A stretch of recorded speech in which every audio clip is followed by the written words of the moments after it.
down 90% since the start of the conflict. Same with one-way attack UAVs. Think kamikaze drones, down 90%. Now, the Iranians will still shoot, we know that, but they would shoot a lot more if they could, but they can't. The last job anyone in the world wants right now? Senior leader for the IRGC, or Besiege. Temp jobs, all of them.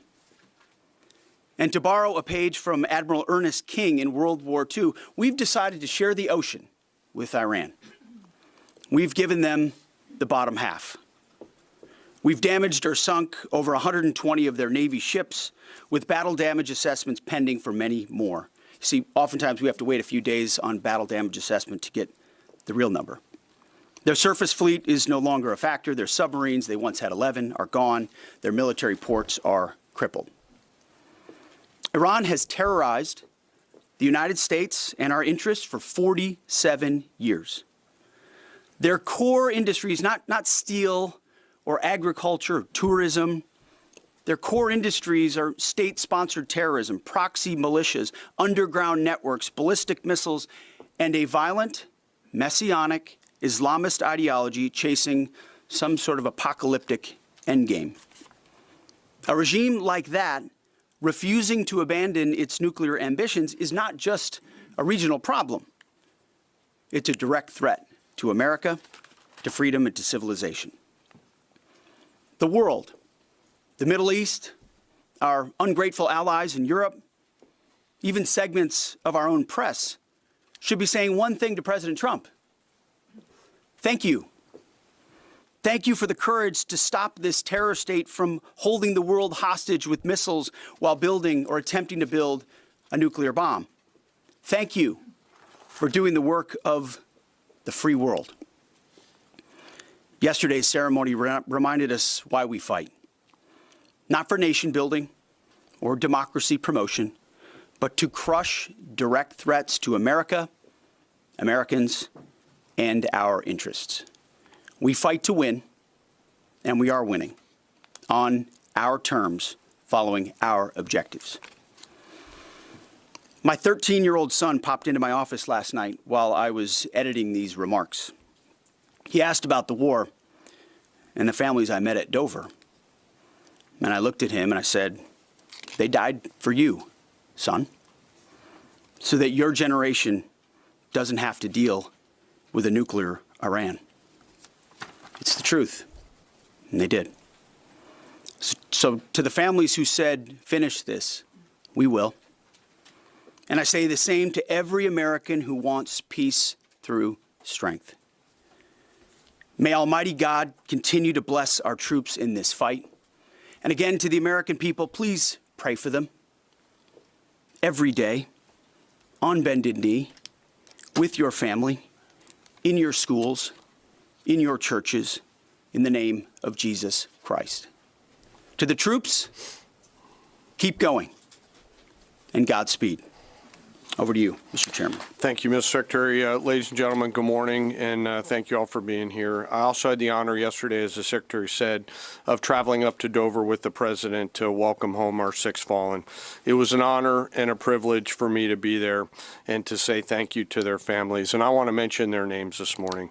From the 6th Aerial Refueling Wing out of MacDill Air Force Base, Florida, but stationed as part of an active associate unit at Birmingham, Alabama, Major Alex Klenner, John Alex Klenner, Major Ariana Savino, she was posthumously promoted from captain to major, and Technical Sergeant Ashley Pruitt, the boom operator on that crew. From the 121st Aerial Refueling Ring, Ohio Air National Guard out of Rickenbacker Air National Guard Base in Columbus, Ohio, Captain Seth Koval, Captain Curtis Angst, and now Master Sergeant Tyler Simmons, who was also promoted in the boom operator on that crew. To a person and every family member I spoke with yesterday, they all shared that their family members loved serving, they loved being part of a great team and a crew, and they loved airplanes and aviation. Our nation's tanker crews really are unsung heroes, incredible warriors who put their lives on the line so we can continue to take the fight to an enemy. I've personally witnessed their courage and tenacity many times, from the morning of September 11th, where they answered my call for some help, to the skies over foreign countries where they've come forward out of their safe tanker track to give me gas when I simply could not leave a ground force that was engaged in a firefight. They've answered the call and come forward time and time and time again. I'm filled with incredible pride and gratitude for all that the tanker crews do, our pilots, our boom operators, and the maintainers. And to the families of our 6 fallen, know that we share your grief. Our nation will never forget their sacrifice, and we will never forget their names. Our entire joint force mourns with you today, and will continue to remember their incredible gift of a great example for all of us. Now let me turn to an operations update. U.S. CENTCOM remains on plan to achieve our military objectives and remain unrelenting in our pursuit of Iranian missile capabilities, UAV capabilities, and their Navy, and as the Secretary said, their industrial base. Each day we continue to attack deeper into Iranian territory.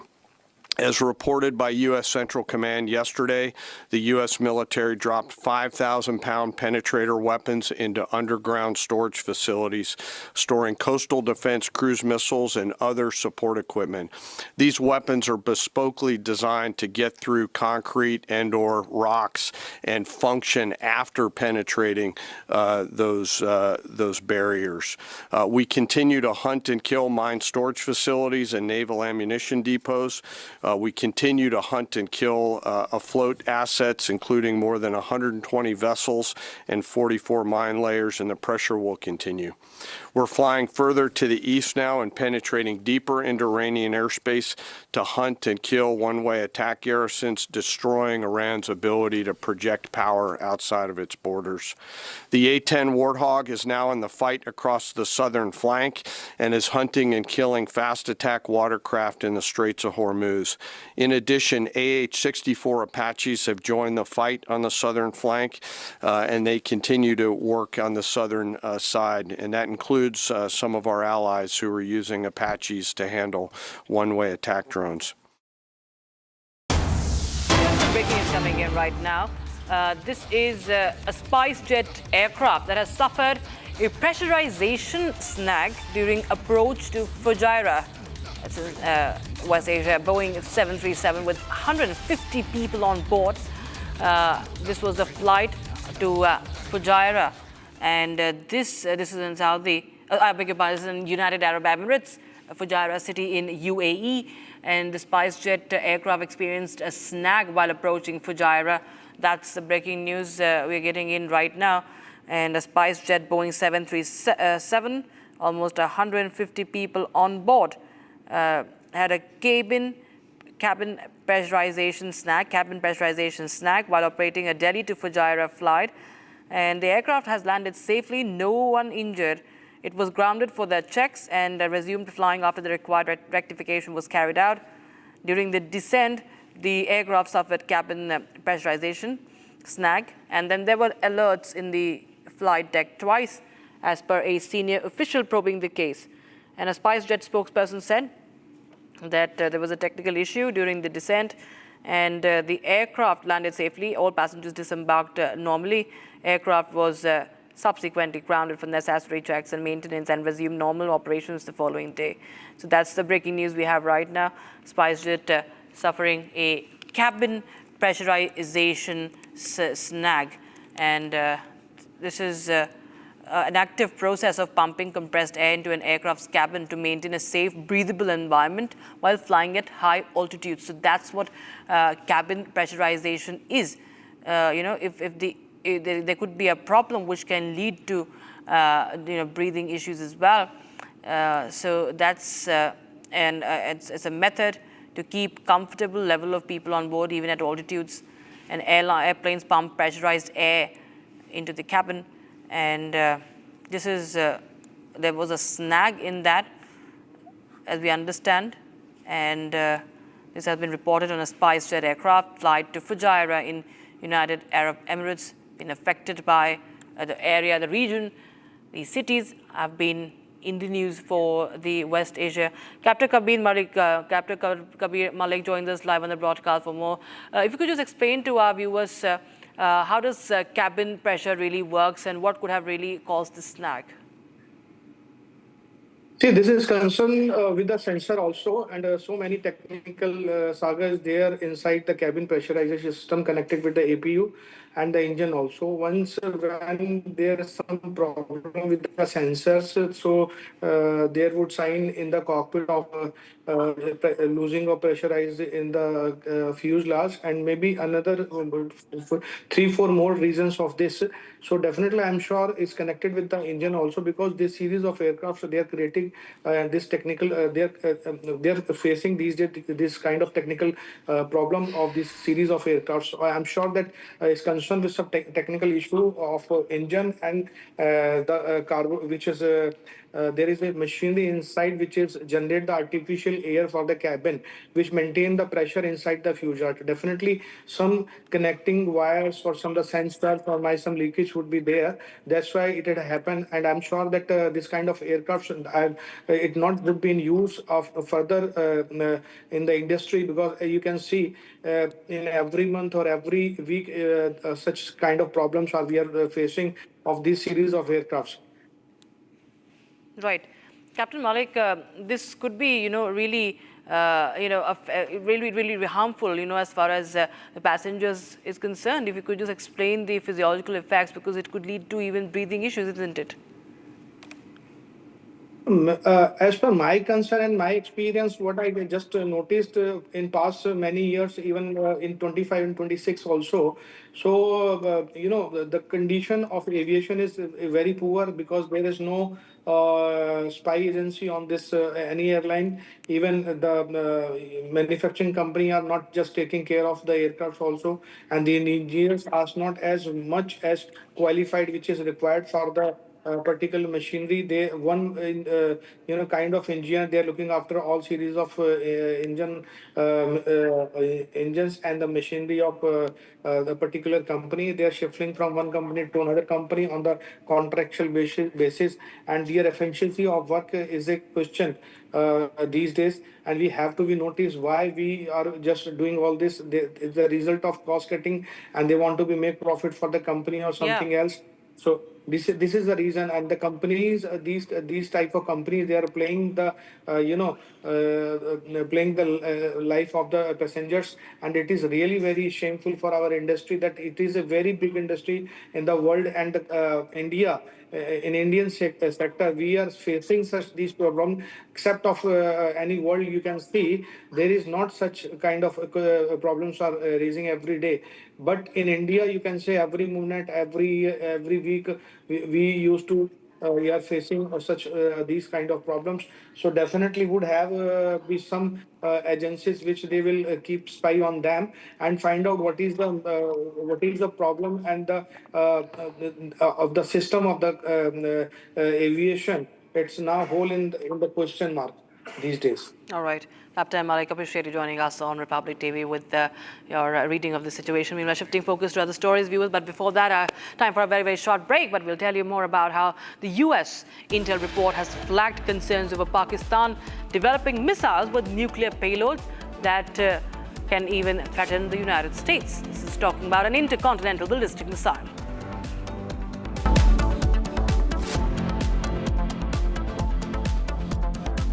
प्यास बुझाए ठंडक लाए सबको भाई जीरा SIM MDH का जल जीरा सिम जीरा सिम असली रिफ्रेशिंग असली स्वाद असली मजा MDH केसरिया से मन जोगी हुआ रे दिल झूमे देखो मतवारा हुआ रे केसरिया से मन जोगी हर पल मनाओ केसरी त्योहार विमल बोलो जुबान केसरी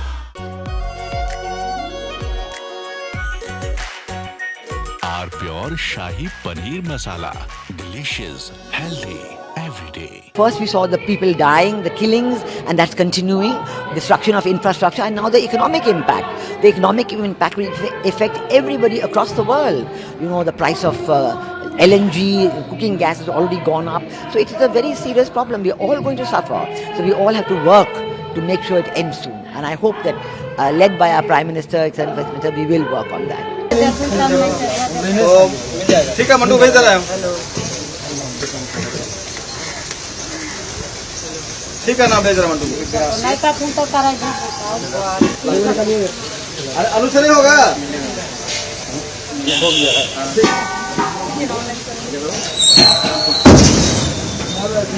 तुमचा कुणाल गिरा तो नीचे अजून गाडी पूर्ण होला त्याला कुठे गाडी मागवा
चला हो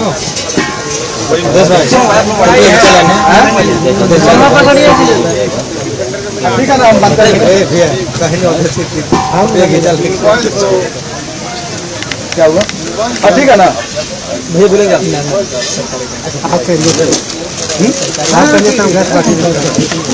गाड़ी जा ही रहा है गाड़ी नहीं जा रहा है गाड़ी तो 4 बजे निकला हुआ है आप पता है लोग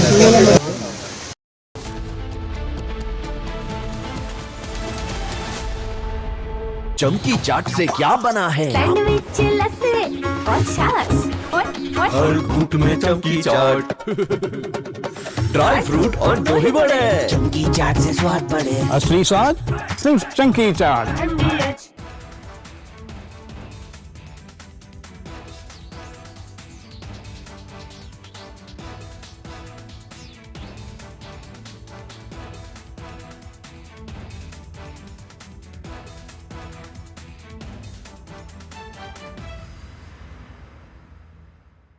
प्योर सूजी पास्ता उबालो मिलाओ और खाओ 8 मिनट में तैयार. क्या टेस्ट है सबका राजा hardcore masala. First we saw the people dying, the killings, and that's continuing, destruction of infrastructure, and now the economic impact. The economic impact will affect everybody across the world. You know, the price of LNG, cooking gas has already gone up. So it is a very serious problem. We're all going to suffer. So we all have to work to make sure it ends soon. And I hope that, led by our Prime Minister, etc., we will work on that. ठीक है मंटू भेज दे रहा है ठीक है ना भेज रहा मंटू अरे अनुसरी होगा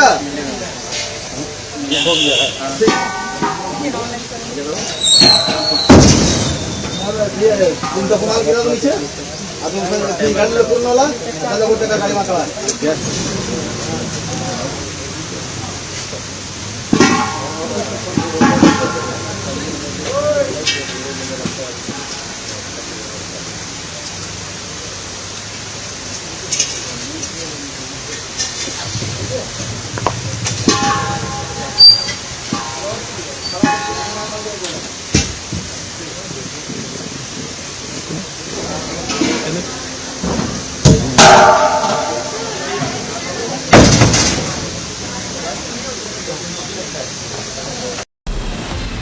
From Asia's largest news headquarters,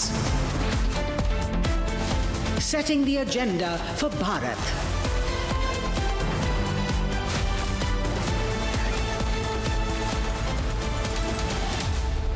watching Republic.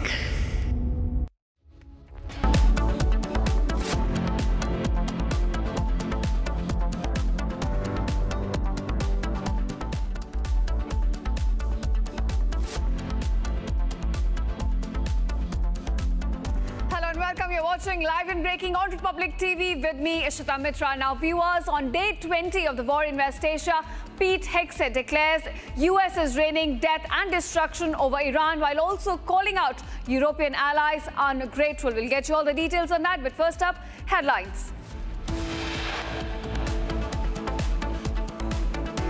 According to sources, a Russian intelligence input played a key role in the arrest of US mercenary Van Dyke and 6 Ukrainian citizens by the NIA. Ukraine issues statement on NIA arrest of foreign mercenaries. It denies charges and calls it politically motivated.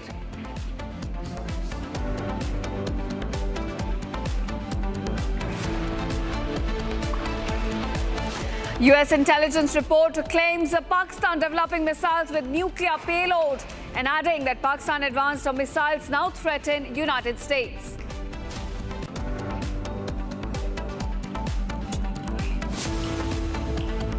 The tit-for-tat attacks on gas facilities lead to surge in oil prices. Brent crude now over $115 per barrel.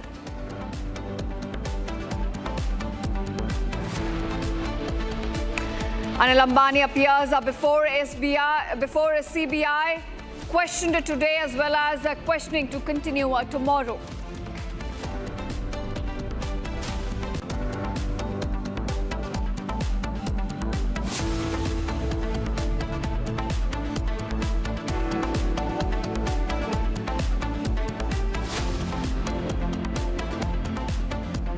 Welcome viewers. Our top focus at this hour. Our reports are coming to light that claim at least 2 people have been killed in Israeli airstrike on Iran. Now viewers, this in fact not just in Iran, in southern Lebanon as well. 2 people have been killed in an Israeli strike. It took place in a house on the outskirts of Adalon. This is about 17 kilometers south of southern Lebanese city of Sidon. This is according to the national news agency, which has been reporting on the war developments. And as we reported earlier, 2 people have been killed in these latest attacks carried out by Israel, while 8 others have also been wounded in a separate Israeli strikes on southern Lebanon's Tyre district. So we're looking at Israel widening the scale of its attacks in southern Lebanon. 2 casualties have now taken place and another 8 people have been injured in the latest strikes. That's where the death toll currently stands as we talk about Israel's latest attacks on Lebanon. We're looking at not just the capital city of Beirut coming under attack, but several other areas, including the Lebanese city of Sidon, as well as Lebanon's southern district of Tyre. All have come under repeated attacks by the IDF.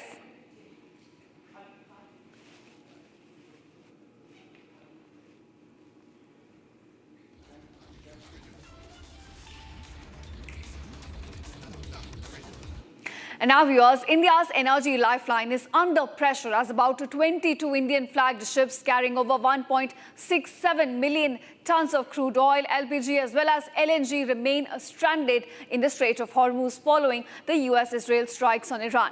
Now, while a few vessels have safely reached Indian ports, including Nanda Devi Shivalik and Jaglatki, the majority, including over 600 crew members, still await clearance. Now, officials are closely monitoring the situation around the Strait of Hormuz as India continuously works to secure the safe transit of vital energy supplies through this tense maritime corridor. Take a look at this exclusive report that talks about the current situation and also gives you the update regarding Indian ships that have been stranded in the economic corridor. As concerns loom large over Indian energy supplies stranded in the Strait of Hormuz, dozens of Indian ships carrying crude, LPG and LNG continue to remain trapped in the Strait of Hormuz as conflict escalates in the Gulf region. And in the midst of this, adding on to the resultant global energy crisis, fresh visuals emerge from the Strait of Hormuz. These exclusive visuals, captured by Indian seafarers, show the stranded vessels placed along the sea. One captain aboard a stranded vessel goes on to make a claim. He says shelling has reportedly increased in the past 24 hours. While a few vessels have made it to the safety, the majority remain stranded on the west side with over 600 crew members aboard waiting for clearance. But the government is assured that none of these vessels have been struck so far. Earlier this week, 3 LPG carriers, Shivalik, Nanda Devi and Jagladki, completed their voyage to stations at Mundra Port and Kandla Port respectively. And now here's more on this. About 611 Indian crew members remain aboard the about 22 vessels that are stuck in the Strait of Hormuz. Now, one of the sailors aboard has shared his journey with us on Republic. In a video posted on social media, Indian seafarer Ajit talks about his anxiety-ridden ordeal. The man says that the crew found out about the war while ship was loading in Qatar. Now, he shared experience about being stuck in the Strait of Hormuz and the situation regarding the other ships as well. Take a listen.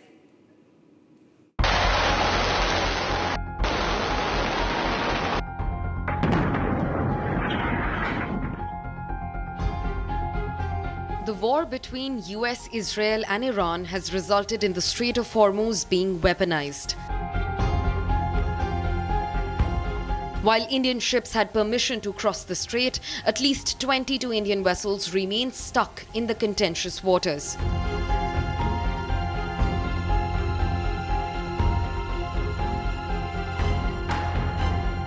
Now, Republic has obtained exclusive visuals from the region sent by an Indian ship's captain.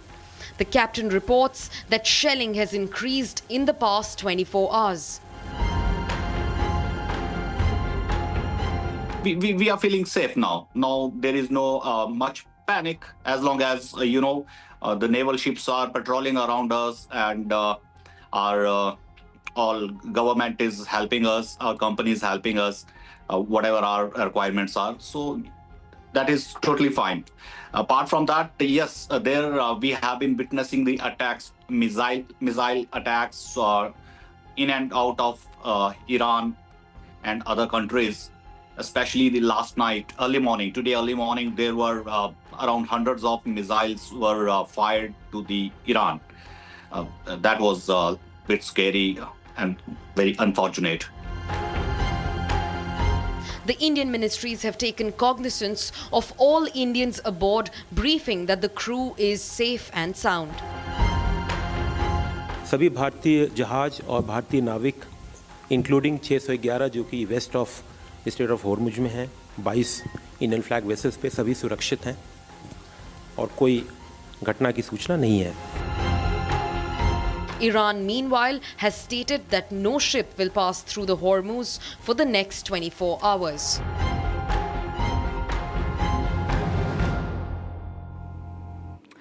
All right, viewers, and now shifting focus to some breaking developments we're getting at this moment. Questions are now being raised over the alleged links between the U.S. State Department and the American national who has now been arrested by NIA, Van Dyke. Now, reports suggest that Van Dyke, who documented the Iraq war in 2009, was actually arrested by Iraqi police while being embedded with the U.S. forces and remained untraceable for nearly 48 hours before being located in military barracks. In fact, we're getting you details about Matthew Van Dyke, who remains in NIA custody. Now, he was He documented the Iraq war in 2009. He has been going through the war zones back in 2000s.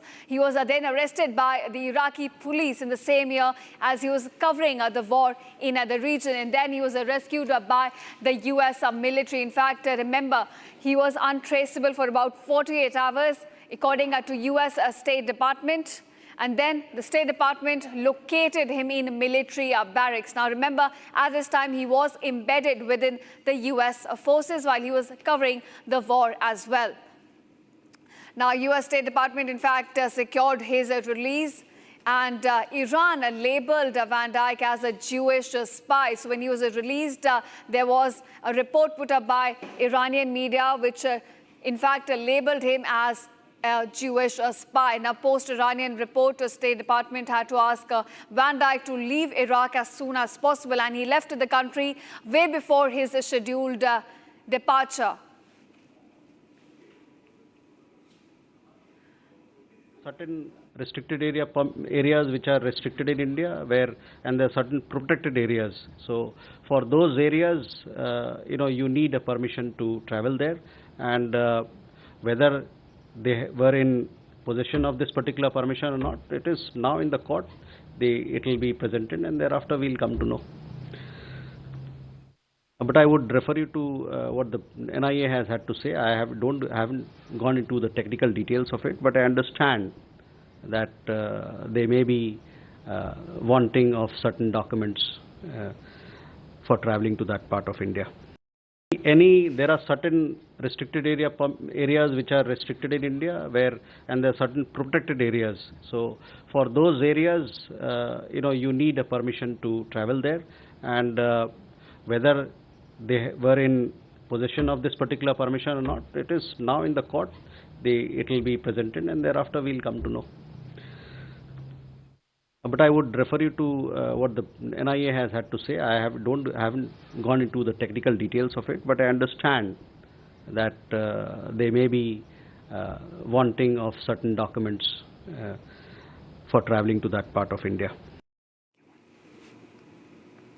All right, viewers are now shifting focus to the impact on oil economy of the war investigation. Our crude oil prices are soaring as tensions in our Middle East escalate.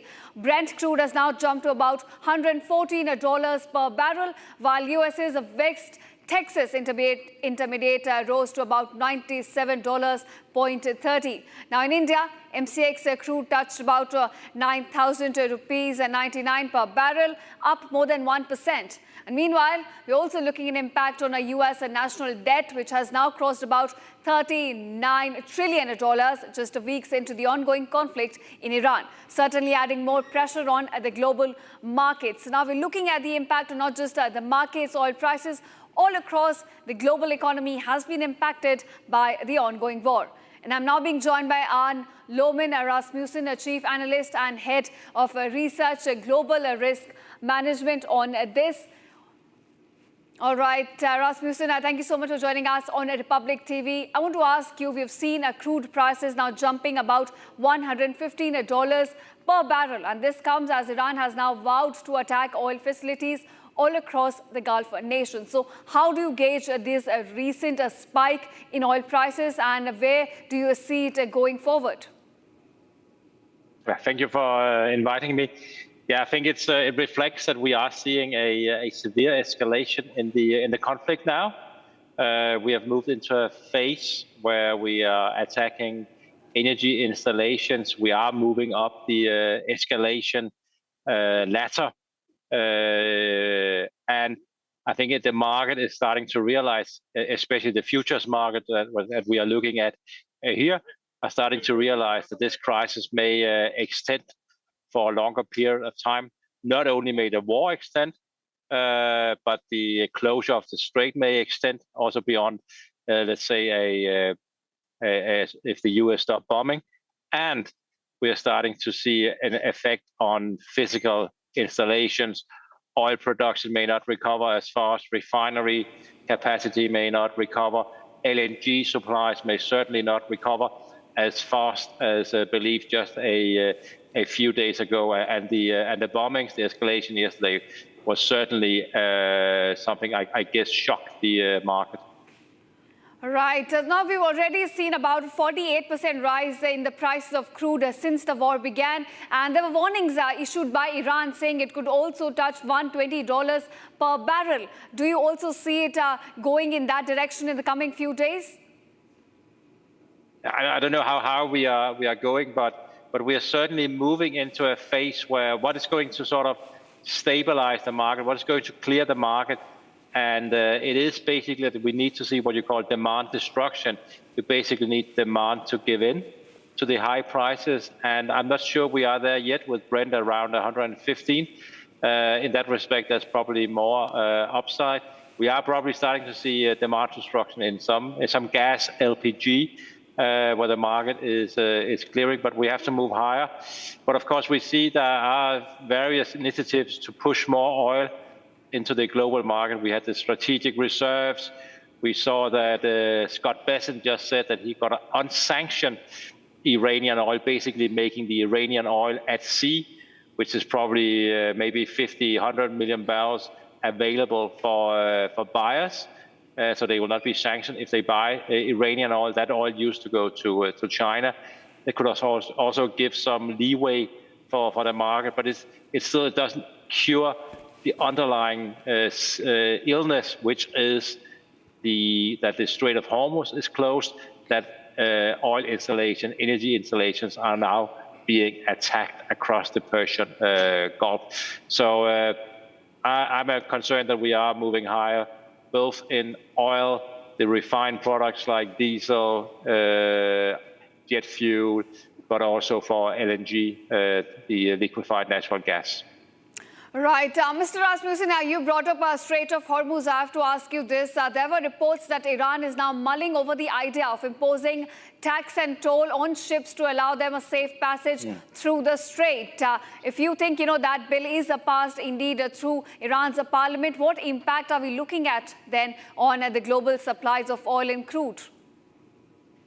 First of all, I think we have seen a few ships going through, a few vessels, but they go very close to the, as far as I understand, to the Iranian coastline. And there are some concerns that does this actually reflect that the rest of the strait is mined. We don't know, very few people know if it is mined or not. It's about taxing passage. It's of course something that I think they have introduced to put more pressure on the system. And I could imagine that they would tax Western companies more than sort of friendly countries. But of course, it's a small opening that we may see more oil passing through the strait. But I think as long as we have outright fighting, the number of vessels going through will be very small. And I see no indication today, for example, that there's any uptick in the number of vessels going through. Right. Mr. Rasmussen, the war will eventually come to an end, maybe within a week, 15 days, or even a month. So right now what it looks like. But I want to ask you, in terms of recovery from the kind of price rise we have seen, the kind of disruptions that have come in oil supplies, what is the recovery period you would estimate according to your expertise? I think in the LNG, that is where I'm most concerned about the recovery phase. We don't know, but the attack yesterday was certainly a significant concern. We may be talking about months there, and I even mentioned that it could be the rest of the year. There's a lot of demand, especially from Europe over the summer, to refill inventories. So there will be this competition between Asia and Europe for the LNG. So that's going to be the last, I think, to sort of normalize.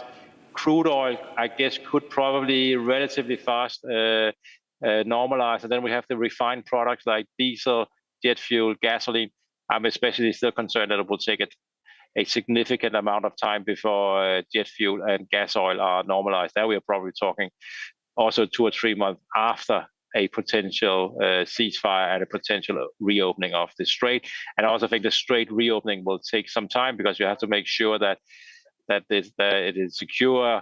You have to make sure there's no mines, and there will simply be a bottleneck in the whole system that you have to get tankers in and out of the strait. So things takes time, but eventually, of course, they will settle. But we are talking months here after end of the war, and hopefully you're right that the war will end in a few weeks. Right. Mr. Rasmussen, we hope the same, that we do see an early end to this conflict. Thank you so much, sir, for joining us on Republic and sharing your crucial inputs on these developments. Thank you so much. Thank you. And now, viewers, let's also show you the spike, in fact, that is coming into Brent crude price ever since the war began. It started with about $73 per barrel. This was on February 28th when Israel and the US launched the preemptive strikes against Iran. And we have seen an upward trajectory ever since, and now clocking at about $115 per barrel as we are on day 28 of the war in West Asia.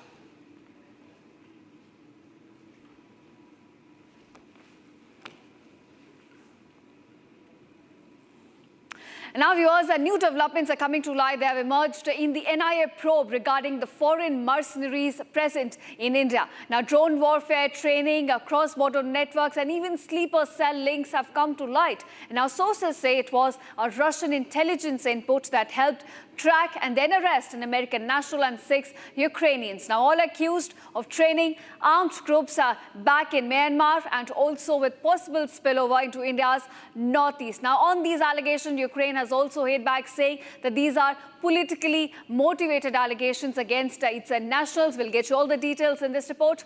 Take a look.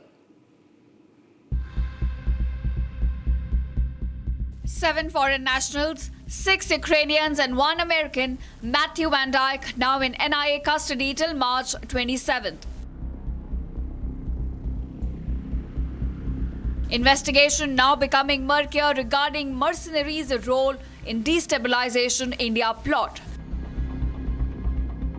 Sources reveal it was a Russian intelligence input that triggered the crackdown. The input flagged a foreign network training anti-government armed groups in Myanmar. The input pointed to drone warfare training, including assembly, operation, and even jamming techniques, equipment routed through India, raising serious national security concerns. A key input from Russian intelligence helped in the arrest of 7 foreign nationals. 7 foreign nationals, including 6 Ukrainians and 1 US citizen. The Russian intelligence flagged off that a group of foreign nationals were giving military training to the armed group, which are usually ethnic armed group, which are usually found in the border of India and Myanmar. Apart from this, they were also giving drone warfare training from assembly to operations to also jamming them, so the whole entire package. And now the spotlight is back on Manipur, a region that has seen years of ethnic violence, hundreds dead, thousands displaced. The probe has now expanded. NIA is looking at sleeper cells in border areas and the role of local contacts in Manipur and Mizoram. Sources say the foreign mercenaries were in touch with local networks and had even traveled to Andhra Pradesh. The foreign mercenaries who went to Myanmar via Northeast didn't just travel.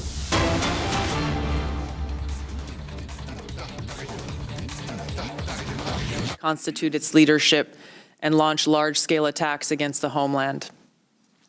Strict U.S. border enforcement measures and increased deportations of individuals with suspected links to Islamist terrorists have reduced access to the homeland and removed some potential sources of future terror attacks. Since January, U.S. officials have only had a handful of encounters at our borders with individuals associated with terrorist groups. This is a positive trend. However, our interagency coordinated efforts to identify, locate, and remove known or suspected terrorists who are already in the U.S. continues with vigilance. In 2025, there were at least 3 Islamist terrorist attacks in the U.S. Law enforcement disrupted at least 15 U.S.-based Islamist terrorist plotters. Roughly half of last year's disrupted plotters had some online contact with Islamist terrorists inspired by Islamist foreign terrorist organizations abroad. Al-Qaeda and ISIS pose the biggest threat to U.S. interests overseas in parts of Africa, the Middle East, and South Asia, where these groups operate. In the Middle East, AQAP in Yemen, ISIS-K in South Asia, and ISIS in Syria are among the most likely groups conducting external plotting. ISIS in Syria specifically is likely seeking to rebuild its ranks, expand support networks, and solicit funds by re-engaging with and recruiting from the likely hundreds of ISIS detainees and thousands of ISIS-linked women and children who escaped or were released from prisons and displaced persons camps. Meanwhile, state actors present a risk broader in scope by seeking new capabilities in kinetic and cyber warfare. The U.S. secure nuclear deterrent continues to ensure safety in the homeland against strategic threats. However, the IC assesses that Russia, China, North Korea, Iran, and Pakistan have been researching and developing an array of novel, advanced, or traditional missile delivery systems with nuclear and conventional payloads that put our homeland within range. The IC assesses that threats to the homeland will expand collectively to more than 16,000 missiles by 2035, from the current assessed figure of more than 3,000 missiles. The IC assesses that China and Russia are developing advanced delivery systems meant to be capable of penetrating or bypassing U.S. missile defenses. North Korea's ICBMs can already reach U.S. soil. The IC assesses that it is committed to expanding its nuclear arsenal. Pakistan's long-range ballistic missile development potentially could include ICBMs with a range capable of striking the homeland. The IC assesses that Iran has previously demonstrated space launch and other technology it could use to begin to develop a militarily viable ICBM before 2035, should Tehran attempt to pursue the capability. However, these assessments will be observed and updated as the full impact of Operation Epic Fury's devastating strikes on Iran's missile production facilities, stockpiles, and launch capabilities is determined. Shifting to the cyber domain, the IC assesses that China, Russia, Iran, North Korea, and non-state ransomware groups will continue to seek to compromise U.S. government and private sector networks, as well as critical infrastructure, to collect intelligence and create options for future disruption and for financial gain. The IC assesses China and Russia present the most persistent and active threats and are continuing R&D efforts. North Korea's cyber program is sophisticated and agile. In 2025 alone, North Korea's cryptocurrency heist probably stole $2 billion, which is helping to fund the regime, including further development of its strategic weapons program. Financially or ideologically motivated non-state actors are becoming more bold, with ransomware groups shifting to faster, high-volume attacks that are harder to identify and mitigate. Innovation in the field of artificial intelligence will likely accelerate the threats in the cyber domain. They will increasingly shape cyber operations, with both cyber operators and defenders using these tools to improve their speed and effectiveness. For example, in August of 2025, cyber actors used an AI tool to conduct data extortion against international government, healthcare, and public health emergency service sectors and religious institutions. Shifting to the Arctic, the IC assesses that Russia, and to a lesser extent China, aim to strengthen their presence in the region through increased maritime trade, natural resource extraction, and military activity. Russia, which has the longest coastline in the Arctic, has long sought recognition of its quote-unquote polar great power status and is deploying more military forces and building new permanent infrastructure. China, though not an Arctic country, is engaged in more limited efforts in the region to advance its strategic and economic interests. On the technology front, artificial intelligence capabilities are rapidly advancing and changing the threat landscape. As this is a defining technology that enables computers and machines to simulate human learning, comprehension, problem-solving, creativity, and autonomy, it'll be critical to ensure that humans remain in control of how AI is used and of the machines that may threaten to autonomously violate the interests of the American people across all domains. The IC assesses that China is the most capable competitor in this field and aims to displace the U.S. as the global AI leader by 2030. AI adoption at scale across the spectrum of usage poses serious risks. AI has the potential to aid in weapons and systems design and has been used in recent conflicts to influence targeting and streamline decision-making, underscoring the risk and likely threats that could manifest on the battlefield. Early developers in quantum computers will give countries an extraordinary technological advantage over others to quickly process national security information and break current encryption methodology used to protect sensitive finance, healthcare, and government information. The global security landscape is volatile and complex, with armed conflict growing more common and posing potential threats against U.S. interests. The space domain is becoming increasingly contested, with China and Russia developing counter-space capabilities to challenge U.S. space efforts. The threat of nuclear proliferation and advancing chemical and biological warfare capabilities continues to grow. I'll turn now to the Western Hemisphere, where flagging economies, high crime rates, pervasive organized crime, migration flows, corruption, and narcotics trafficking present a broad spectrum of risks to U.S. interests, and where strategic competitors seek to gain greater influence in the region.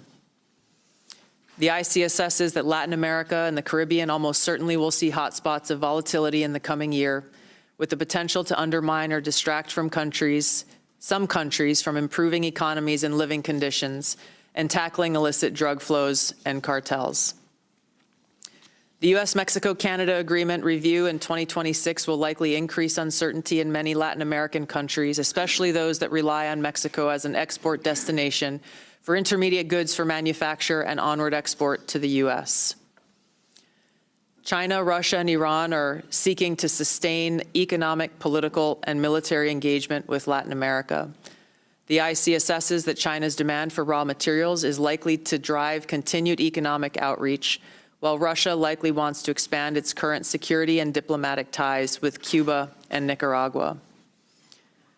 The IC assesses that China aims to elevate its own political, economic, military, and technological power to increase its own regional positioning, global influence, and to fend off threats to their interests. While there are challenging areas where interests diverge, President Trump's diplomatic engagements with President Xi have enabled progress on areas where mutual interests align. The IC assesses that China continues to rapidly modernize its military forces across all domains in pursuit of its goal to achieve world-class status by mid-century. This includes building a force with the aim of being capable of deterring U.S. and allied forces in the region, and to achieve their stated objective of having the capability to seize Taiwan by force if necessary. However, the IC assesses that China likely prefers to set the conditions for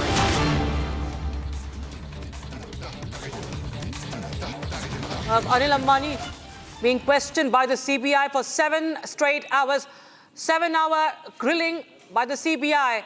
Anil Ambani in the bank fraud case. Live visuals coming in first on Republic TV as we closely track this mega scam, this bank fraud case. Anil Ambani questioned for 7 hours. He's likely to be summoned tomorrow as well. What we are picking up, we'll try and connect with a correspondent on ground to understand what has happened. And this is in the bank scam. Anil Ambani now moving out of the CBI office after questioning. He is questioned by the CBI in the 2,909 crore rupee fraud case, SBI bank loan case, fraud case. And he has been questioned by the CBI in this case. Anil Ambani expected to again appear tomorrow for questioning in connection with the scam.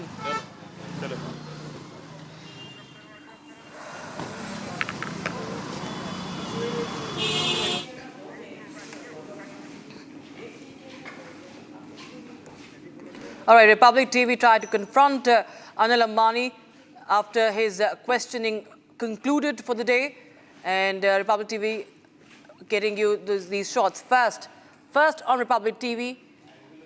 And Republic TV tried to confront Anil Ambani. No answers. Anil Ambani evading the cameras, evading the mic, evading the questions as he moves out of the CBI headquarters in the national capital. He's grilled for 7 hours in the bank fraud case. He reached the agency's headquarters in the morning and was examined by, in fact, today and tomorrow also. Shambhavi joining us on the phone line for more. Shambhavi, tell us more details. The 7-hour questioning for the day by the CBI has ended to Anil Ambani. Well, exactly. Anil Ambani has been questioned for 7.5 hours by CBI regarding a bank loan fraud of hundreds and crores of rupees. And he is again summoned tomorrow, so he'll be questioned again for hours tomorrow.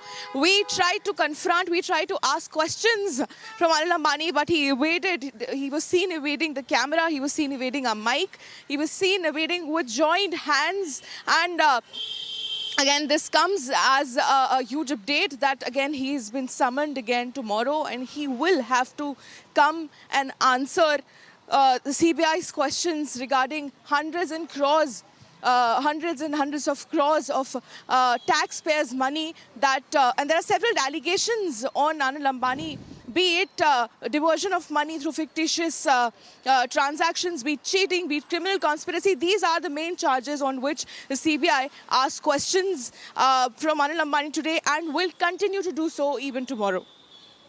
Right. This questioning has gone for 7 hours, I beg your pardon. And this happened after his son Jay Anmol was also questioned. So what are we expecting right now? What could be the course of action as far as this case is concerned, Shambhavi?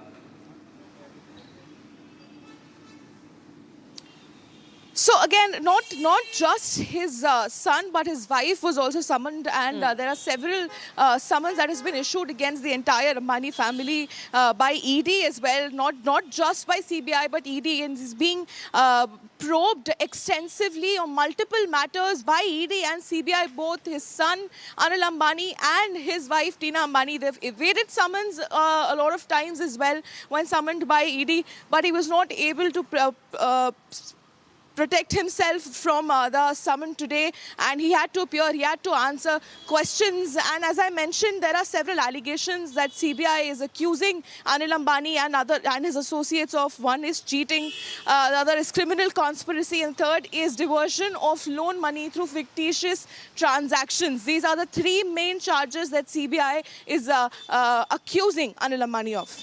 You mentioned about the ED case as well. What we understand is that he has been summoned in connection with the money laundering probe under the PMLA, but he has not appeared before the ED yet. Yes, he's been skipping summons, although he did appear before ED once. But then again, there is a rule that you can skip summons by ED 3 times before actually taking a legal course. So he appeared again, and then he missed 2 other times. His wife was also summoned, Tina Ambani, but she also has missed twice the summons, although his son was questioned by CBI. So these are several matters on which the entire Anil Ambani family is being interrogated at the point. Republic tried to ask questions, Republic tried to interrogate and ask questions to Anil Ambani, but he was seen evading the camera with joined hands. Yeah, we'll just play that out in a bit.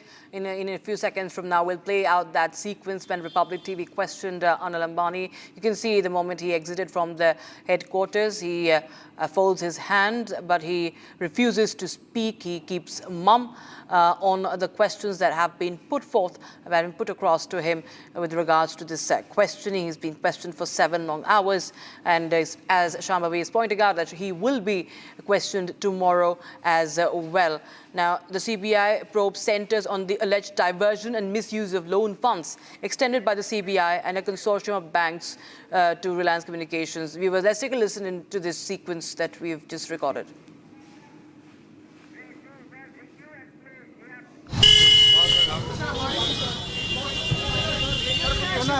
Sir आप पर जो allegation है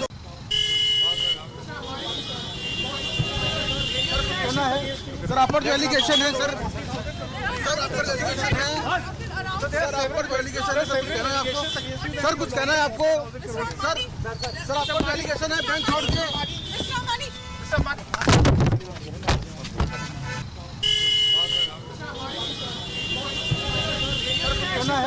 sir आप पर जो allegation है sir आप पर एलिगेशन है सर आप पर जो एलिगेशन है सर कुछ कहना है आपको सर आप पर एलिगेशन है बैंक छोड़ के Just tell us about this confrontation, Shambhavi, as we see that he had no answers as far as this questioning is concerned. If you could just tell us any information that you picked up on the grounds he was questioned on.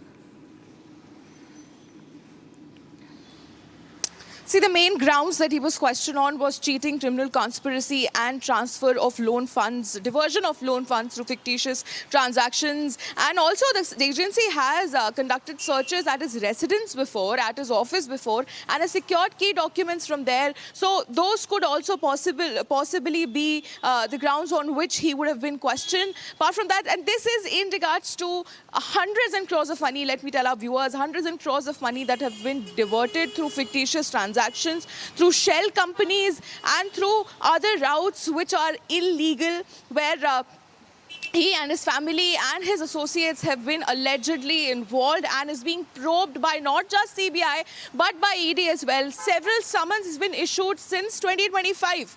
This is now this is not fresh. This has been going on since 2025, and it seems like today Anil Ambani, although evaded our questions, he could not evade CBI's question. He was probed. He was questioned for 7.5 long hours, and will have to come back tomorrow again to be questioned. All right. Thank you so much, Shama, for joining us with details coming in on that story that Republic TV is closely following. In the meantime, viewers, we have breaking news coming in. It's a big technical snag that has been reported as far as Air India flight is concerned. And this is Air India B777, Boeing 777-300 suffering a technical snag. And just trying to get you all more details on that story. This is a flight that was diverted to Medina. It has suffered a technical snag, and this is we'll try and understand what really had happened. Okay, so the flight is still airborne. 19th of March, this is today's incident. Air India B777-300 operating flight AI-116 sector New York to Bombay. This is a flight New York to Bombay, New York to Mumbai. The aircraft diverted to Medina owing to AFT cargo fire warning. The fire bottle also discharged. And further details are awaited in this matter. So this is a big technical snag. There was a fire warning that was put out there on the flight. The flight is still airborne. And my colleague Harsha joins us on the broadcast for more. Harsha, there was a fire warning, AFT fire warning. What does it mean, and how big of a snag is this?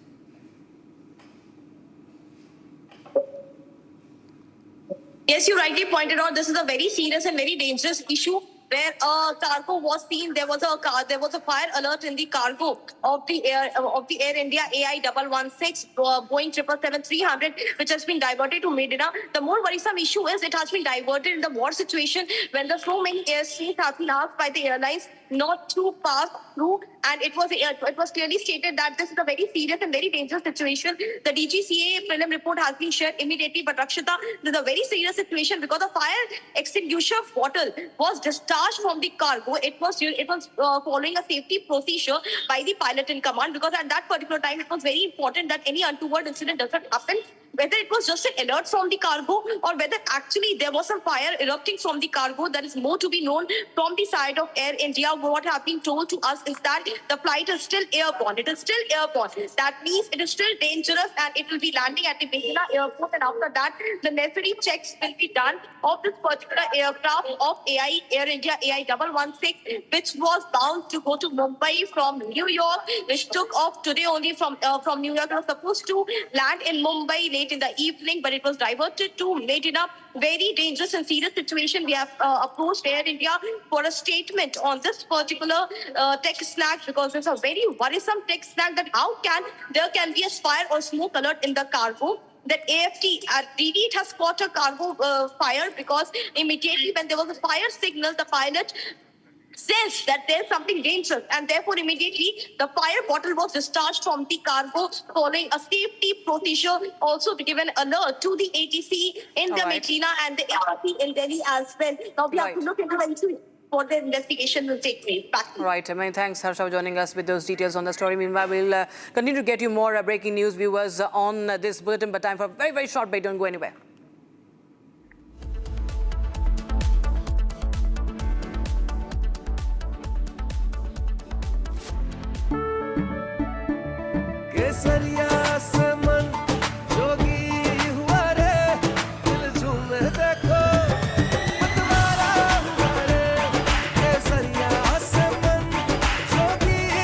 हर पल मनाओ केसरी त्योहार। विमल, बोलो जुबान केसरी। थोड़े में ज्यादा स्वाद, यही तो है इसकी खास बात। वाओ मामा, क्या स्वाद है? अरे मेरे राजा। First we saw the people dying, the killings, and that's continuing, destruction of infrastructure, and now the economic impact. The economic impact will affect everybody across the world. You know, the price of LNG, cooking gas has already gone up. So it is a very serious problem. We are all going to suffer. So we all have to work to make sure it ends soon. And I hope that, led by our Prime Minister, Excellency Vice Minister, we will work on that. ठीक है मंटू भेज दे रहे हैं ठीक है ना भेज रहे मंटू अरे आलू से नहीं होगा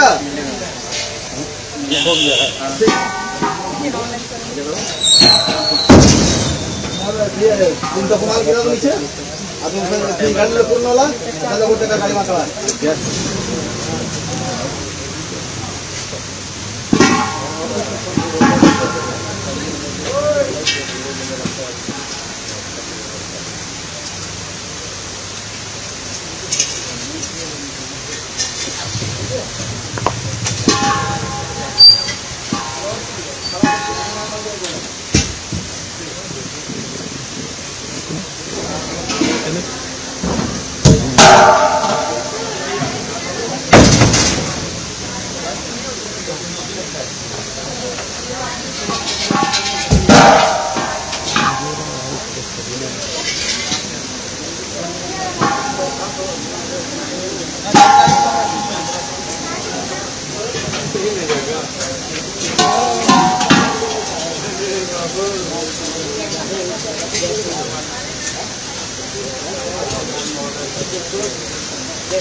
चला हो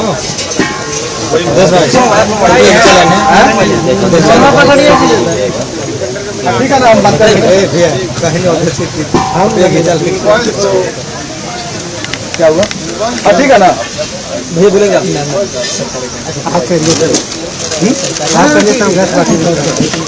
गाड़ी जा ही रहा है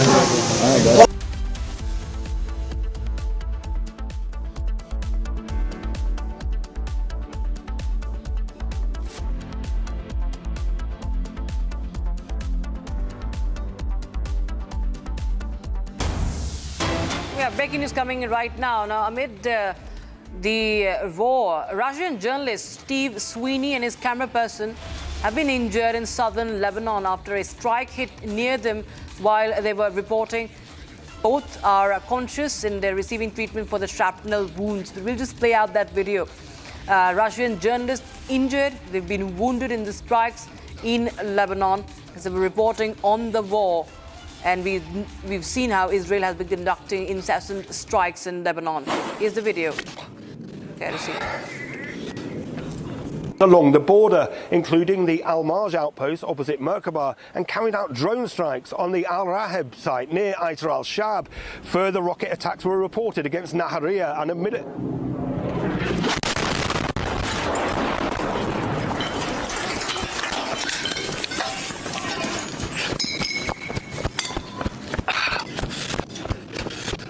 Fucking hell. It's a dramatic footage and it could have been really fatal. He was just few meters away, as we can see. He was just few meters away from that strike point, that target that has been hit in southern Lebanon, that continues to be pounded by Israel via its airstrikes. You can just understand what a moment of terror it would have been for the reporter, but he bravely has been reporting from the war zone, and the shrapnels, of course, flying across has hit him and the camera person. All right, viewers, we have some more updates coming in. Meanwhile, we will be stepping into a very short break, but don't go anywhere. We'll be right back with our special coverage on the war.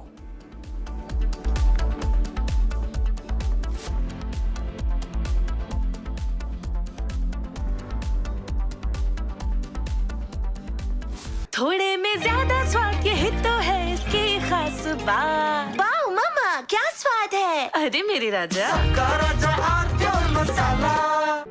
In the global employability rankings by Times Higher Education UK, only the following 6 institutions from India are ranked amongst the top 230 in the world for having the most employable graduates. IIT Delhi, IISc Bangalore, IIT Bombay, IIM Ahmedabad, IIT Kharagpur and Amity University. चमकी चाट से क्या बना है? आलू चाट या fruit चाट, स्वाद बढ़ाए चमकी चाट। क्या बात है? स्वादिष्ट पकोड़े और फरसान, अरे चंकी चाट है इसकी जान। असली स्वाद सिर्फ चंकी चाट। केसरिया से मन जोगी हुआ रे, दिल झूमे देखो मतवारा हुआ रे। केसरिया से मन जोगी हुआ। हर पल मनाओ केसरी त्योहार। विमल, बोलो जुबान केसरी।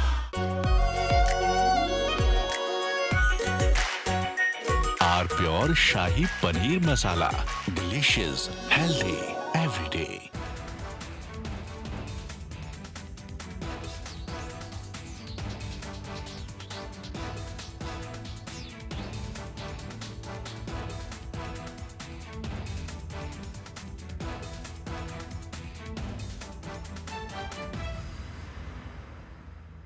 प्यास बुझाए ठंडक लाए सबको भाई जीरा सिम, MTH का जलजीरा जीरा सिम। जीरा सिर्फ असली रिफ्रेशिंग, असली स्वाद, असली मजा। First we saw the people dying, the killings, and that's continuing, destruction of infrastructure, and now the economic impact. The economic impact will affect everybody across the world. You know, the price of LNG, cooking gas has already gone up. So it is a very serious problem. We are all going to suffer. So we all have to work to make sure it ends soon. And I hope that, led by our Prime Minister, we will work on that. ठीक है मंटू भेज दे रहा है। ठीक है ना भेज रहा मंटू। अरे अनुसरी होगा।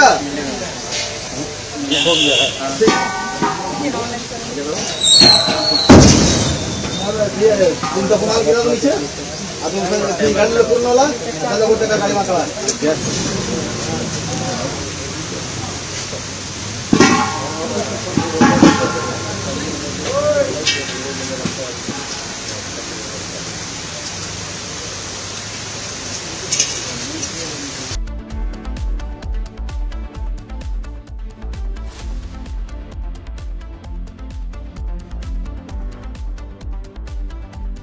आर प्योर सूजी पास्ता उबालो मिलाओ और खाओ 8 मिनट में तैयार। क्या टेस्ट है सबका राजा आर प्योर मसाला। रानी, इस घर में कुछ है जो टूटता नहीं। ये पिलर कभी नहीं टूटेगा। रुंगटा स्टील TMT से बना। रुंगटा नहीं तो घर स्ट्रॉन्ग नहीं। रुंगटा स्टील TMT बार एकदम सॉलिड। चमकी चाट से क्या बना है? सैंडविच लस्सी और छाछ और हर घूंट में चमकी चाट।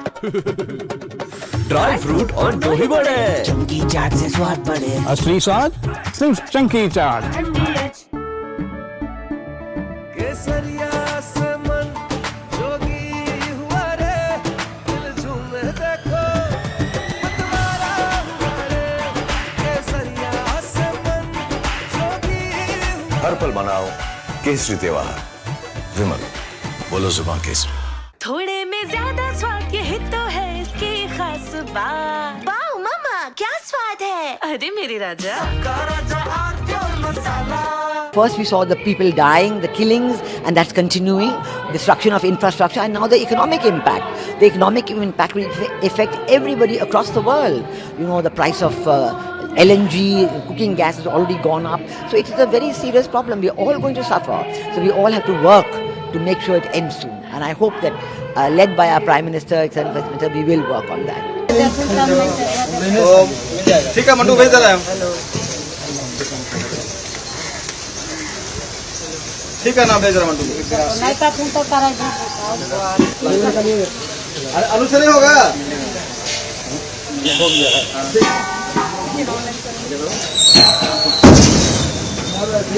तुमचा कुणाला केला नीचे अजून गाडीला पूर्ण होला त्याला कुठे का गाडी मागवा।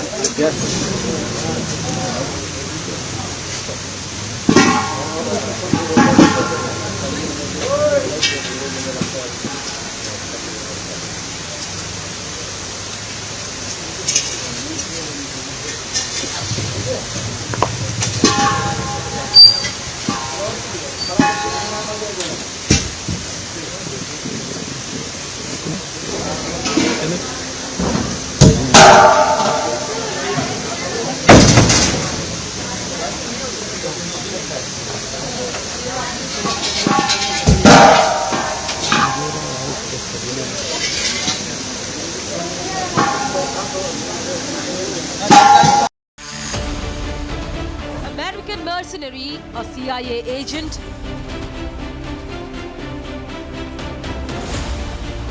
Ukraine versus Russia fight breaks out.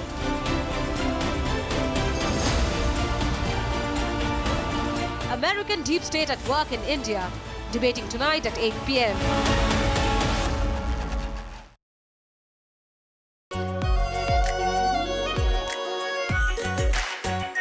Our pure Shahi Paneer Masala.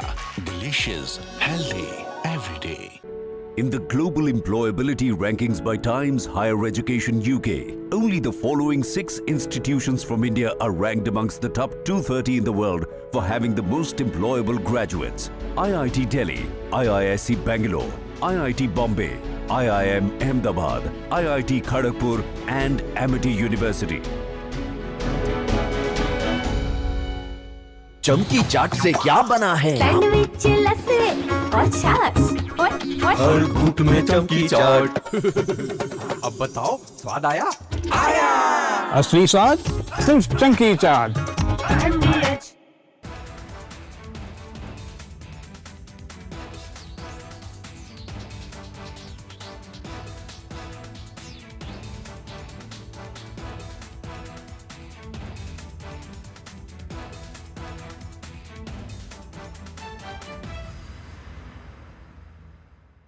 Pure सूजी पास्ता उबालो मिलाओ और खाओ 8 मिनट में तैयार। क्या टेस्ट है सबका राजा hardcore masala. First we saw the people dying, the killings, and that's continuing, destruction of infrastructure, and now the economic impact. The economic impact will affect everybody across the world. You know, the price of LNG, cooking gas has already gone up. So it is a very serious problem. We're all going to suffer. So we all have to work to make sure it ends soon. And I hope that, led by our Prime Minister, we will work on that. ठीक है mandu भेज दे रहा है।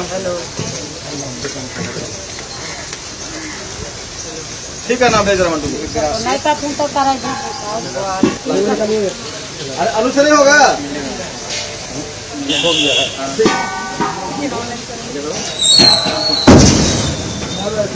तुम तो कमाल किया तो नीचे।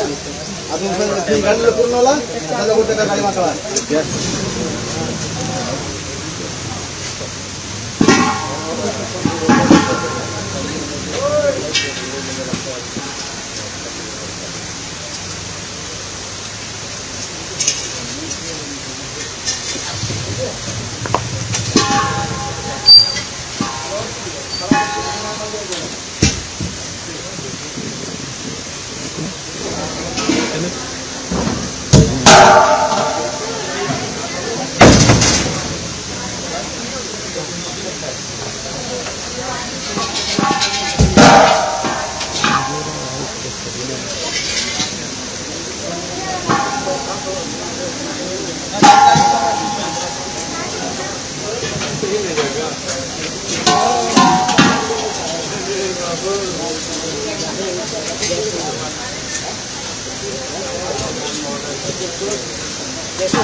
चला हो 10 भाई ठीक है ना हम बात करेंगे कहीं हम क्या हुआ ठीक है ना भैया बोलेंगे आप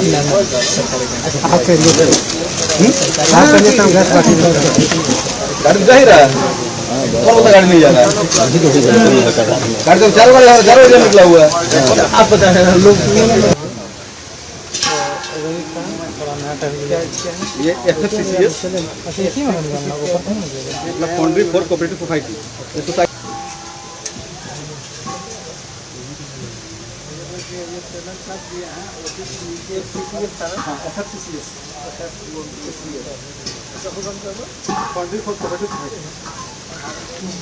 वहाँ लिखा हुआ है भैया। From Asia's largest news headquarters,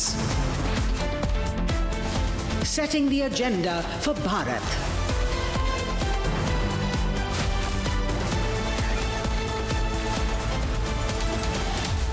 You're watching Republic.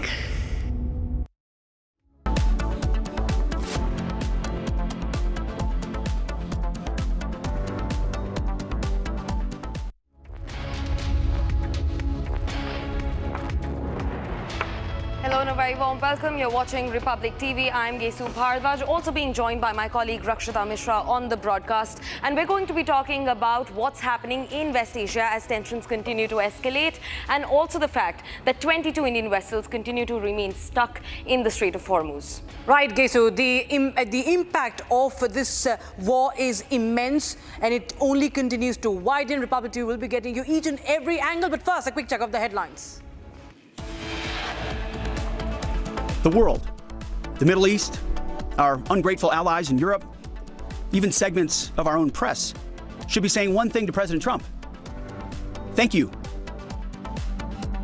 U.S. Defense Secretary addresses the media as war against Iran rages on in its third week. He terms the U.S. European allies as ungrateful. Tehran releases new video showcasing the launch of the 64th wave of the Operation True Promise 4 against Israel.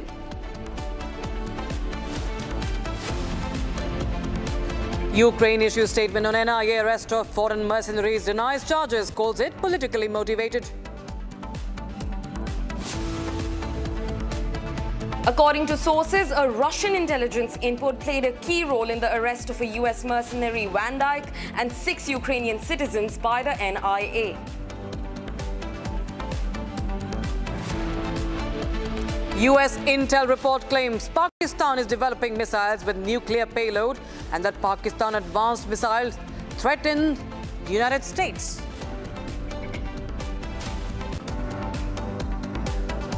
The tit-for-tat attacks on gas facilities lead to surge in oil prices. Brent crude over $112 per barrel.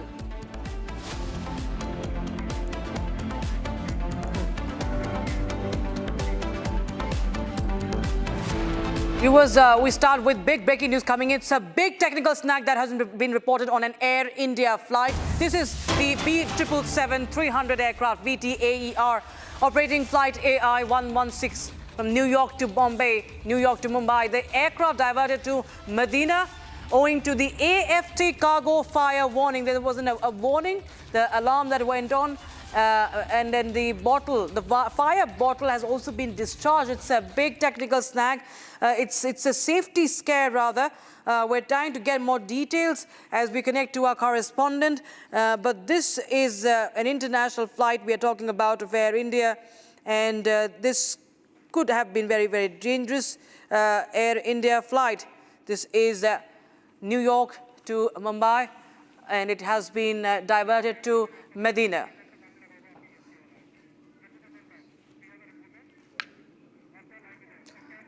Okay, Harsha joining us live on the broadcast. For more, Harsha, tell us more details about this flight. We understand that this is an airborne flight. How long, or has it already landed? What has been gathered till now? So, Rakshita, while I'm talking to you right now, the flight has now, which was diverted to Medina, has landed at Medina Airport just few minutes back. There's an update we have got through Flight Radar and after speaking to Air India sources as well. And this was a very huge technical issue, which can't be ignored at all, because a very dangerous situation, because it was airborne. The flight was airborne. It was AI-116. It was JFK to Mumbai bound. It was supposed to land in Mumbai airport at around 9:30 to 10 p.m. this late evening. But before that only, there was a technical snag. There was a smoke alert warning from the AFT, from the cargo of the airline. And immediately the pilot in command sensed that it is something dangerous, and the plane could not be taken to Mumbai, which was its original destination. And immediately the ATC informed, the pilot in command informed the ATC, and the ATC only looked that there is an airspace issue also, which is going right now. And Air India has also already been told that there's an airspace, which is because of the war situation. Therefore, it's a very risky situation, and therefore it has immediately been diverted to Medina, not to say, because after sensing that any untoward incident could have taken place. What pilot in command did was very intellect and smart on his side. As soon as he sensed the cargo smoke warning, fire warning from the cargo of the aircraft, immediately fire bottles were discharged by him as a safety measure, as a precautionary measure to ensure that passengers are safe. The fire bottles are discharged, keeping in mind that the fire extinguisher agents are discharged at that time. These are the halogen gas shot. These are the helium gas shot. For all our viewers, it gives the fire warning alert also, and ensures that till the time it reaches its destination, the cargo is equipped enough and can be taken to the diverted location. That was a precautionary measure which was taken by pilot in command immediately, because certainly if the flight was airborne, and if the pilot in command that time would have tried making it to reach to Mumbai, at that time any untoward incident could have taken place. There could have been an intense fire which could have erupted from the cargo of the plane. But to avoid that situation, only it was diverted to Medina. The entire prelim report has been shared with the DGCA regulatory body by Air India. But Air India till now has not issued any statement to Republic. We have spoken to the COPCOM, we have spoken to Air India. Our top sources state that this is the confirmed news, and it was shown in the flight radar also that this particular plane was diverted to Medina. It is a dangerous situation because of the war situation as well. There are several airspaces which is right now banned and has been stated heavy risk places, heavy risk airspace today only by the DGCA. Precautionary warning was also given to all the airlines to avoid such airspace movement. But in that situation only, the diversion which has happened, the diversion which has happened raises lot of safety alarms, as in what could have gone wrong in the cargo or whether maintenance was not done by the Air India well. Back to you. Right, Harsha. In fact, also speak to us about the fact that this is not a one-off incident. In fact, just on the 16th, a few days ago, another Delhi-bound Air India flight met with a similar fate. It had to make an emergency landing in Ireland over technical snags. Now, we already know that 5 years and the refurbishing work happens. Everything that is wrong with any flight operations is readdressed. But why is Air India falling short again and again? And is their apology going to make up for each incident that keeps happening so frequently now? Harsha. So now what we see is that it has been a pattern by Air India and the regulatory body as well. Now regulatory body is not very much concerned about the seriousness of the incident, which has been reported continuously by Republic TV as well. Continuously we are reporting how this is a technical snag, huge technical snag. In a layman language, they keep on saying that this is the aviation industry. Such incidents keep happening, but one can't overlook that how this a small incident could lead to a very untoward incident, which we have seen in the case of AI-171 Ahmedabad plane crash. At that time, there was a fuel control switch issue, and this time it was a fire alarm issue. It was a fire alarm issue coming from the cargo. It's a very dangerous situation.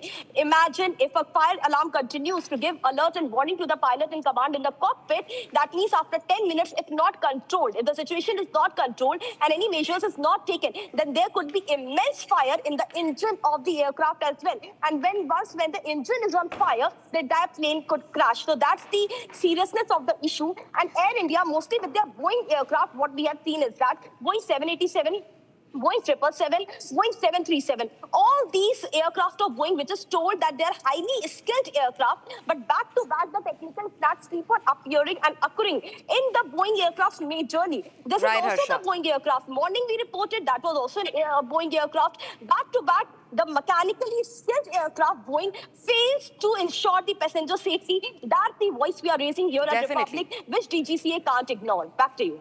Right. We're also being joined by President of Federation of Indian Pilots, Captain C.S. Randhawa on the broadcast. Very good evening to you, sir. But this is a great cause of concern. The fact that even the fire bottle was discharged.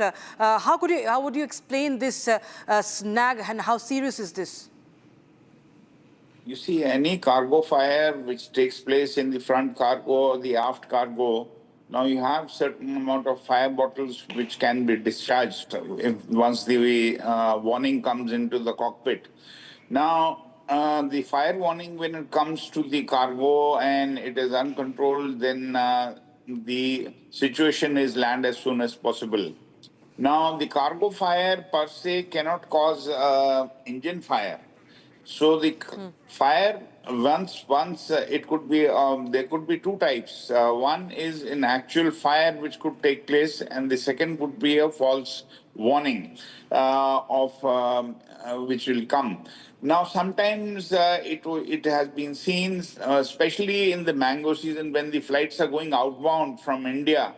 Once or twice it did happen on the 747 aircraft, and on a couple of occasions the cargo fire warning light came on because of the main concern was mangoes. But in this case now, we do not know what was the cargo which was loaded from New York for Mumbai. Now, it is a serious concern. Now, if the fire warning is actual or not, the pilot does not know in the cockpit. When the warning comes, then he has to take appropriate actions. Now, in this case, he is elected to divert to Medina, which could be the nearest airfield. And I suppose the aircraft is still not landed. Now, as far as the seriousness is concerned, Air India has been constantly having a lot of snags, and it has been it has come to light even by the DGCA, where they had flagged this issue last year, the number of snags which are there on the Air India aircraft. Now, though I'm not saying that the emergency cannot take place on any aircraft, it can take place, but definitely the maintenance of Air India aircraft needs to be more vigilant, and they've got to carry out proper maintenance procedures, which they would be doing. So at the time of release, the aircraft is serviceable.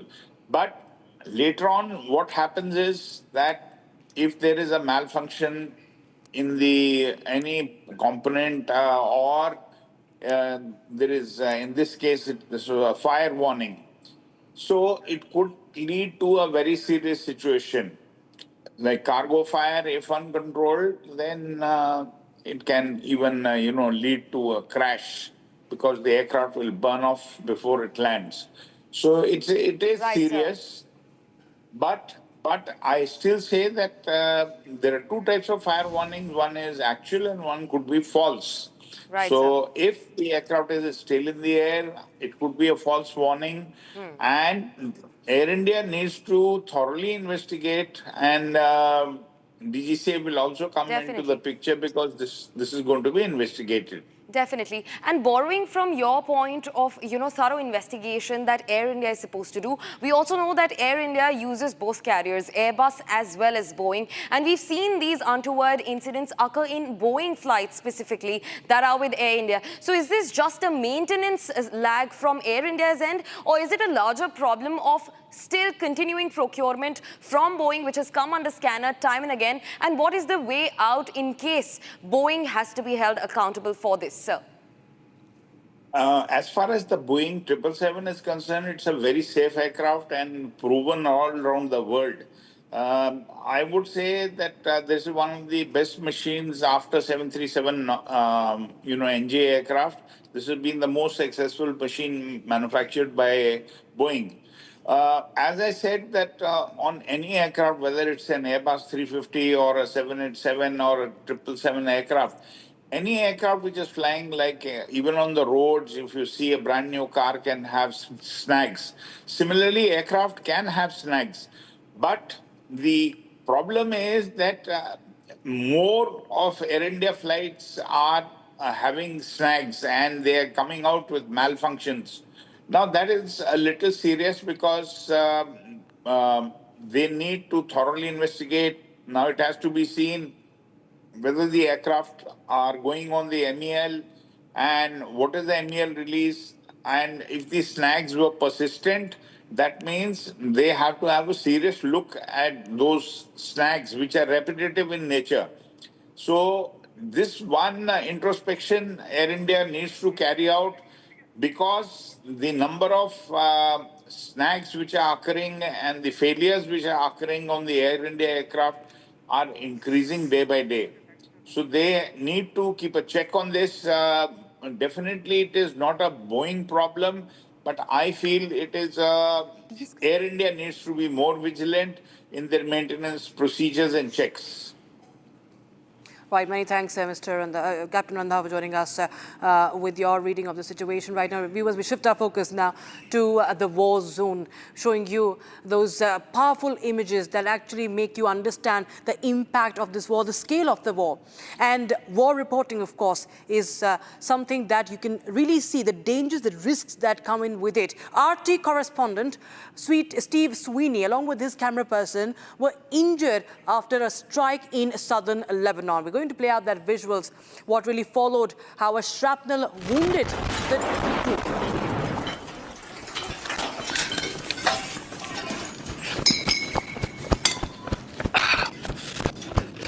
along the border, including the Al-Marj outpost opposite Merkaba, and carried out drone strikes on the Al-Raheb site near Aitar al-Shab. Further rocket attacks were reported against Nahariya and a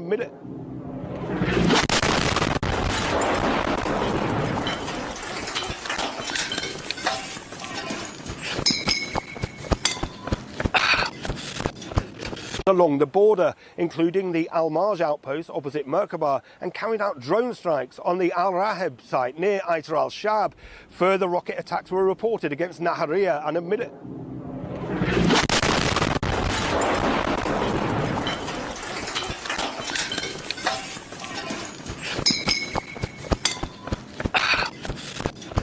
along the border, including the Al-Marj outpost opposite Merkaba, and carried out drone strikes on the Al-Raheb site near Aitar al-Shab. Further rocket attacks were reported against Nahariya and a